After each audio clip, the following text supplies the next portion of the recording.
సమయం ఉందండి, రక్షణ పొందడానికి సమయం ఉందండి. ఆ మాట విన్నప్పుడు బాధ అనిపిస్తుంది.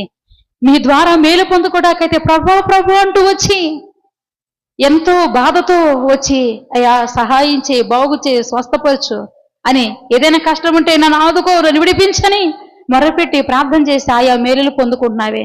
ఒక్కటేగా ప్రభు నిన్ను కోరుతున్నారు. ఈ లోకము అపవాది చేతి కింద నువ్వు పడిపోక, నువ్వు అపవాది చేతి కింద నలగొట్టపడకుండా జీవమైనటువంటి దేవుని చేతి నడక రావాలనే కదా కోరుకుంటున్నాడు. అదే కదా ప్రభు అడిగేది. కాబట్టి ఆ విధంగా పొందుకుంటే ఎంత మంచిది రక్షణ.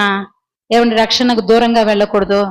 మనుషులు రక్షణకు దూరంగా వెళితే అపవాది చేతిలోకి వెళతారు. రక్షణకు సమీపంగా అడుగులు వేస్తే దేవుని సిలువ చెంతకు వస్తారు.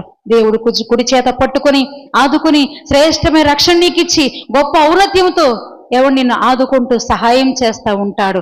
ఇది దేవుడికి ఇచ్చే శ్రేష్ట